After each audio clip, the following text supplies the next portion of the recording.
নিজের লোকসভা কেন্দ্রে একের পর এক মামলা তৃণমূলের সর্বভারতীয় সাধারণ সম্পাদক অভিষেক বন্দ্যোপাধ্যায়ের বিরুদ্ধে। তার বহুল প্রচারিত সেবাশ্রয় নিয়ে ইতিমধ্যে একাধিক প্রশ্ন উঠেছে। জোড়া এফআইআর এর পর এবার সেবাশ্রয় নিয়ে নতুন অভিযোগ দায়ের করলেন বিজেপি নেতা অভিজিৎ দাস ববি। সোমবার সন্ধ্যায় পারুলিয়া কোস্টাল থানায় অভিষেক বন্দ্যোপাধ্যায় ও তার সহযোগী সুমিত রায় সহ তৎকালীন জেলা শাসক স্বাস্থ্যকর্তাদের বিরুদ্ধে অভিযোগ করলেন ববি। ববির মূল অভিযোগ, গত 10 জুন সরিষার হিঞ্চবেরিয়া এলাকা থেকে মাটি কুড়ে প্রচুর পরিমাণে ওষুধ উদ্ধার করেন বিজেপি কর্মী সমর্থকেরা। পারুলিয়া থানার পুলিশ উদ্ধারকৃত ওষুধের নমুনা সংগ্রহ করলেও কোনো মামলা রুজু করেনি। ববির দায়ের করা অভিযোগ, সেবাশ্রয় প্রকল্পে ওষুধ নিয়েও কোটি কোটি টাকার অনিয়ম হয়েছে। এই ওষুধ উদ্ধারের তদন্ত করলে প্রকৃত সত্য সামনে আসবে।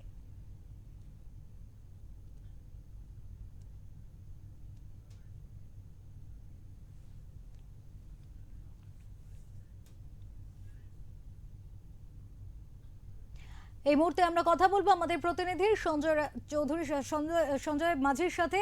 এই মুহূর্তে আমাদের কাছে সঞ্জয়, যে খবর রয়েছে, আবারও এফআইআর দায়ের হয়েছে, আবারও মামলা, এবং এই মামলাও এবার অভিষেক বন্দ্যোপাধ্যায়ের নামে।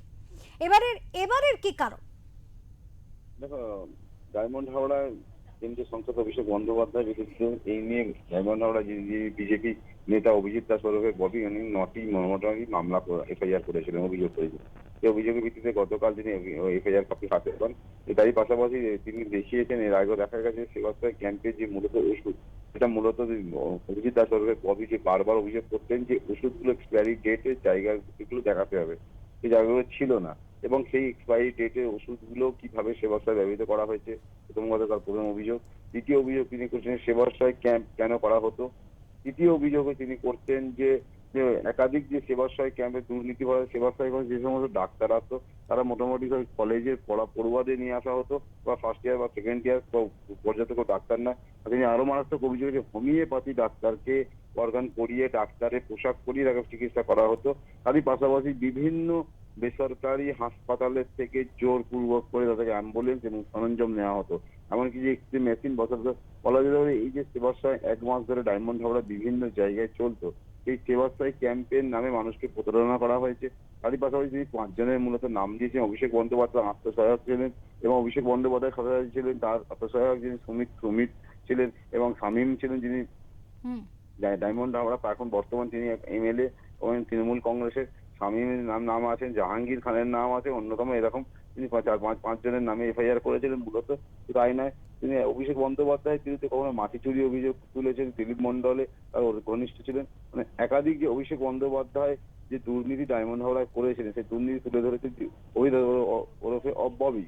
যে ববি বারবার তিনি বোঝানোর চেষ্টা করেছেন যে অভিষেক বন্দ্যোপাধ্যায় যে ডায়মন্ড হাওড়ার যে সেবাশ্রয় করতেন মূলত মানুষকে বোকা বানানো, ঘুর পথে কোথাও তিনি বলছেন যে ঘুর পথে তিনি মানুষকে বোকা বানাতেন, চিকিৎসার নামে মানুষের জীবন নিয়ে খেলা করতেন। অপরূপ।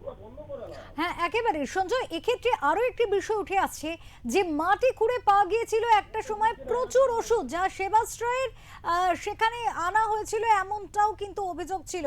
সেই ওষুধের যে এক্সপায়ারি ডেট, তা নিয়েও কিন্তু প্রশ্ন থাকছে। তো কোথাও গিয়ে কি আবারও ওষুধ জালিয়াতির বিষয় কি এর মধ্যে যুক্ত হচ্ছে?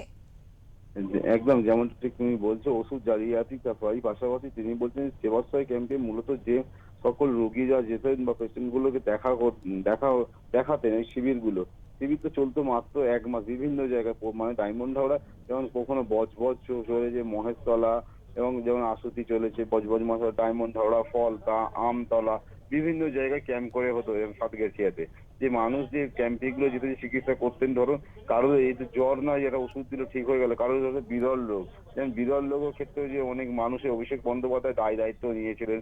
ছোট একটি বাচ্চা মেয়ে, যার বয়স মাত্র ছিল তখন 3 বছর, সেই বাচ্চা মেয়ের দায়িত্ব নিয়েছিল। অভিষেক বন্দ্যোপাধ্যায় প্রকাশ্যে তিনি বলেছিলেন এই বাচ্চার যাবতীয় যে ট্রিটমেন্ট করার দায়িত্ব তার, এবং তার পড়াশোনা হয়। কিন্তু সেই দম্পতিও কিন্তু অভিযোগ করতে দেখা গেছিল অভিষেক বন্দ্যোপাধ্যায় অফিসে তিনি বারবার গেছিলেন, যে ডায়মন্ড হাওড়া সংসদ বা তৃণমূলের সেকেন্ড ইন কমান্ড ওনার সঙ্গে দেখা করার জন্য, কিন্তু দেখা করা হয়নি। বারবার অফিসে ঘোরার পর অফিসে কোনো মানুষ ওনাকে বলেছিলেন যে এখানে এসে আর লাভ নেই, তখন সে তার বাচ্চাকে অসহায় নিয়ে তিনি ব্যাঙ্গালোরে পাড়ি দেন এবং ব্যাঙ্গালোরে ওখানকার চিকিৎসক বলে যে আপনার আসতে যথেষ্ট লেট হয়েছে, বাচ্চাটিকে বাঁচানোর আর দ্বিতীয় কোনো রাস্তা নেই, হাতটি কেটে বাদ দিতে হবে। সেই ক্ষেত্রেও একটা মারাত্মক অভিযোগ হয়েছিল। তিনি অভিযোগ করেছেন, দেখা গেছে এবার ওই যে ওষুধপত্রগুলো মূলত যারা দেওয়া হতো, যেমন হার্টে যারা নিয়ে ওষুধ নিয়ে যেত, সেসব হার্টের পেশেন্টের যে ওষুধ এবং কি ওষুধ চলতো, পরবর্তীকালে কোনো সরকারি হাসপাতালে যারা এই সেবাশ্রয় ক্যাম্পে মূলত আসতো বা নিম্ন মধ্যবিত্ত বা গরিব সম্প্রদায়ের মানুষ কি বলা যেত, কেন কোনো উচ্চ মধ্যবিত্ত মানুষ তো এখানে আসতো না বা ধনী ব্যক্তি এখানে আসতো না সেবাশ্রয় ক্যাম্পে। এবার সেবাশ্রয় ক্যাম্পে যে ওষুধগুলো মানুষকে দেওয়া হতো, যেমন আরো একটু তোমাকে বলে রাখি, সেবাশ্রয় যে চশমা দেখা যেত, সেবাশ্রয় যে চশমা বলা যেতে পারে একবার বিভিন্ন এনজিওর মাধ্যমে তিনি তার অর্থ লগ্নি করতেন এবং সেই অর্থ লগ্নিটাকে তিনি হয়তো হোয়াইট হিসাবে তোলার জন্য এই ব্যবস্থা করতেন, এমনটাই বিস্ফোরক অভিযোগ করেছিলেন অভিজিৎ দাস ওরফে বর্তি অপরূপা। একেবারে অনেক ধন্যবাদ সঞ্জয়, অনেক ধন্যবাদ তোমাকে। আমরা কথা বলছিলাম আমাদের প্রতিনিধি সঞ্জয় মাঝির সাথে এবং তিনি যেমনটা জানালেন, আবারও এফআইআর, আবারও মামলা দায়ের হলো অভিষেক বন্দ্যোপাধ্যায়ের বিরুদ্ধে। এবার সেবাশ্রয় নিয়ে উঠে এলো একাধিক প্রশ্ন, আর তার সাথে কিছুদিন আগে উদ্ধার হওয়া মাটির তলা থেকে যে ওষুধ, সেই বিষয় নিয়েও কিন্তু আরো এক গুচ্ছ প্রশ্ন উঠে আসছে, যে প্রশ্নের উত্তর খুঁজতে এই মামলা দায়ের অভিষেক বন্দ্যোপাধ্যায়ের বিরুদ্ধে। বিষয়টা বললো যে সেবাশ্রয়ের ওই ক্যাম্পগুলোর ওষুধগুলো খুব তাড়াতাড়ি, যে সরকার চেঞ্জ হয়ে গেল অমনি সঙ্গে সঙ্গে সেখানটায় মাটিতে চাপা দেওয়া হলো কোটি কোটি টাকার ওষুধ। তো এইটার ব্যাপারে ইনভেস্টিগেশন করা দরকার। এবং আমরা যখন পুলিশে খবর দিলাম, পুলিশ ডিপার্টমেন্ট থেকে গেল, সেখানে যখন মাটি করে দেখা যাচ্ছে যে প্রচুর পরিমাণে ওষুধ আছে, সেই ওষুধগুলো নিয়ে এটা স্বাস্থ্যমন্ত্রকেও ফোন করেছিল, বিএমএস থেকে শুরু করে সিএমএইচকে, কিন্তু স্বাস্থ্য ডিপার্টমেন্ট থেকে কেউ এখানে আসেনি। এখন পারুলিয়া কোস্টালে থানায় বস্তা মানে বন্দি অবস্থায় প্রচুর ওষুধ রয়েছে।